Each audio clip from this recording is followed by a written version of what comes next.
નમસ્કાર, જય હિન્દ, જય ભારત. ગુજરાતની આજ ન્યૂઝ. આપણા ભારત દેશમાં સ્ત્રીઓનું બહુ જ સન્માન કરવામાં આવે છે અને સાથે સાથે ન્યાય પ્રણાલીનું પણ ખૂબ જ પાલન કરવામાં આવે છે. પણ આપણા જ ભારતના એક મશહૂર રાજ્ય ઉત્તર પ્રદેશના શહેર લખનઉ, જે નવાબોના શહેર તરીકે ખૂબ જ જાણીતું છે ને આજ નવાબોના શહેરનો જાણીતો વિસ્તાર એટલે ચારબાગ રેલવે સ્ટેશન અને Charbagh metro station. Charbagh railway station અને ચારબાગ મેટ્રો સ્ટેશન પાસે અમુક યુવતીઓ દેહ વેપાર કરતી જોવા મળી આવેલ. આ દેહ વ્યાપાર કરતી યુવતીઓ ખુલ્લેઆમ વ્યાપાર કરતી નજરે પડે છે અને મેટ્રો સ્ટેશન અને રેલવે સ્ટેશન જેવા ભરચક વિસ્તારમાં પોલીસની હાજરીમાં પોલીસની સામે નવાબોના શહેર લખનઉમાં આવા ગોરખ ધંધા ચાલે છે.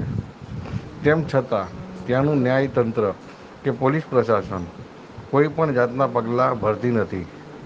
તો શું આમાં લખનઉ શહેરની ઇજ્જત વધે છે? અને અમારા ન્યૂઝના માધ્યમથી અમે નવાબોના શહેર લખનઉને અને ત્યાંના પોલીસ પ્રશાસનને પૂછવા માગીએ છીએ કે એવું શું કારણ છે કે તમે મૂક પ્રેક્ષક બનીને આવા કામને પ્રોત્સાહન શા માટે આપો છો? નમસ્કાર, જય હિન્દ, જય ભારત. ગુજરાતની આજ ન્યૂઝ.